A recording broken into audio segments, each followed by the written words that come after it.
Live from the Level Up Lounge, this is the Level Up podcast here in the First Horizon Coliseum, and I'm with Ethan Winckler from Winnie, Texas, and the PBR as the Carolina Cowboys are in town here, the hometown team this weekend. Ethan, how's it going? Good, it's good. How are you? Doing well, and happy to have you here. And the tour in town, a lot of people in our town are very excited to come out and watch. I'll be here this weekend. It's my first time at the rodeo, so excited to watch. I'm from upstate New York, so don't have a lot of that, but I played the video game growing up. So, as you guys come to town here and you travel all over the country, when you get to a new city, what are some of the first things you do when you're looking at these stadiums and preparing for an event? My first thing I do is always go back there and look at my bull first. I go see how big the arena is, so I know how loud it's going to be, and then I come back and just sit there and get ready for the warm-ups. Do you guys need a lot of caffeine while you're doing it? Are you a coffee guy, energy drink guy? I think every time before I come to the event, I'll drink a Monster, so I guess you'd say caffeine. How young were you guys, or you specifically, when you started bull riding and kind of getting into this competitively? Most of us that are riding here probably started on sheep when we were about 3 years old and just worked up to the calf riding, to the steer riding. But professionally, you have to be 18, so my first professional out was when I was 18 years old. So what I'm hearing is I'm a little late to the scene here if I'm trying to get into it. Nah, you can still do it. I believe in you. So what's the process like? Like, what do you remember the first time you hopped on a steer or a sheep or back when you were 3 years old? Probably hard to remember that. It's probably just second nature now. But what do you remember when you were first getting into it, when you decided to kind of make it your life goal to do this professionally? I've always been into sports. I've played high school sports, been athletic and everything. So I didn't take bull riding as serious as I needed to when I was little. But I made that decision junior year of high school. I dropped out and was like, I'm going to do this for a living. And that was honestly fun because I wasn't going to school. I was traveling across the world just doing it at 17. And it's different. I'm glad I did do it, though.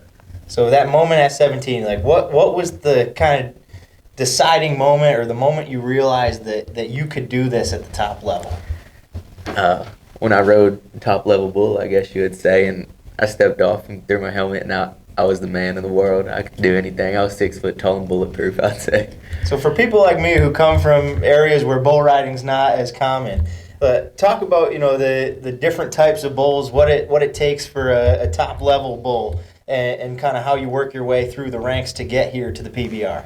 As a bull, you compete as a calf when you're little, and they'll do futurity buckings and all that, and you watch some of these bulls grow up and turn into the athlete they are. But as the others, they won't get bucked till they're about 5 years old. A typical age for a PBR bucking bull would be young side 3, and then there's some that are 10 years old still bucking, 11 years old, but prime time would be 5 years old to about 7, and that's when you see them. They grow out, they fill out into a big old bull, and you're like, goodness gracious. Have you ever had any that when you go check out your bull that you're a little intimidated by? It's like, oh shoot, tonight I gotta ride that guy. Yeah, we say go to war with them, but last week, I mean, dang near every time you walk up to them, they feed them so good nowadays, and there ain't no little one out there. So when you think back to when you're 3 years old or when you were 17 making that decision to do this as a profession, was there anybody that you think of that really made an impact on you and was kind of an inspiration in your career in bull riding? Yeah, when I was 17, I moved to this guy's house to start learning how to ride bulls correct. His name was Lonnie Austin. His son's a world champion named Matt Austin, and he taught me the fundamentals, broke it down, and we got on the barrel every single day and just practiced bull riding. We'd go out, get on his calves, and we would just work on fundamentals every single day. So I'd say Lonnie Austin really put a toll on my bull riding career for sure. You guys are here and ready to get going. The event starts tonight as we record this. What's kind of a daily ritual or walk me through a day in the life of a professional bull rider? So I'll give you a day in life as this morning as a Carolina Cowboy. We woke up this morning about 10, went to the ranch. We all got together and did a workout, exercise. And after the exercise was done, we hung around, threw football around with each other. and all the bulls are being housed at that ranch. So we walked around, looked at bulls, and just talked. Went to Jersey Mike's, got us some food, sat on the couch, watched us a little Netflix movie, got some rest, took a shower, and now we all headed here. But when we get here, it's really business. We all sit in our chairs in the locker room, just listening to music, drinking our monsters, getting ready to, I guess, get on a 1,800-pound animal and hang on for dear life. You got any pregame rituals, any superstitions when you're getting ready before the event? I like to, Miss Tiff gets us protein balls, and I like to eat the protein balls before I get on. I think that would be my only ritual. I don't really have any superstitions, though. So if you're sitting here visualizing tonight when you're going to hop out, when that gate opens and people like me are sitting there roaring and certainly cheering for you now in my case, what is that moment like when the gates open, the bull gets going, and you're in it? I mean, sometimes I get so wound up, I'll black out during the bull ride and get off and not remember it at all. But when I do remember it, it's just the louder I hear the crowd, I just know I'm doing good. And as you go, the louder it gets, you just know you're getting closer, closer. But it's definitely an adrenaline rush when you get off. You don't really feel pain at all, I guess. People think it's such a rough sport, which it is, but you don't feel it till about 30 minutes after the bull riding. What's like the most serious injury you've ever had working around these big animals?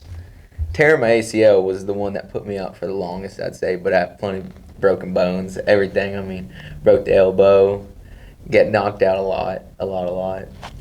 Scars all on my chin from it. Last night I got stumped from head to toe. It's just a normal thing to us. And then you're right back out here tonight, so you're fighting through these injuries. And I guess your body gets used to taking a beating, so. That is unbelievable. I'm a hockey broadcaster. That's why I'm here, and it's similar, but certainly in the aspect of those guys go out and get injured, but nothing like getting stomped like a bull. I can't imagine what that's like. What's like a favorite memory that you have thinking back on since you've joined the tour? All the travel that you guys have done, or a certain event that stands out to you?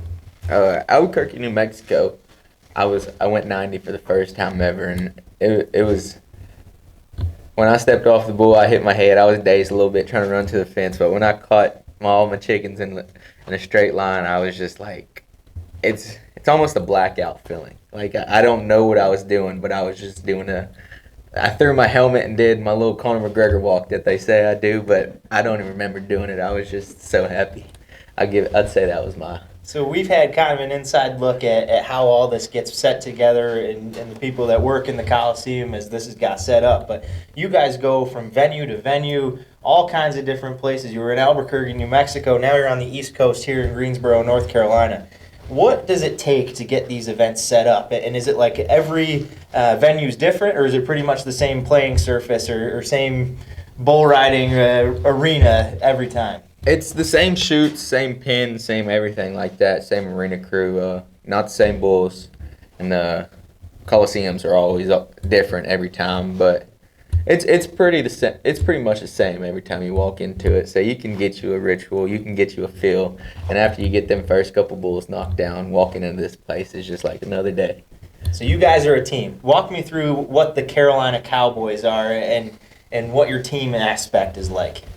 We're a family, that's first and foremost, and God-driven, that's for sure. I mean, we say a prayer every time before we go out, and every time when we close it, we always say a prayer. It's definitely the Lord-driven team, I guess you'd say. We're brotherhood, that's all we go off of is brotherhood, and if I'm not getting on, and the person getting on in front of me, I'm helping him. Or if I'm getting on and he's not getting on, he's helping me. It's an unbreakable bond that we have going for sure. Now, are there multiple teams that you compete against? I want to say there's 9 other teams that we go against. Yes, sir. And they'll all be here this weekend? All here. That is certainly exciting.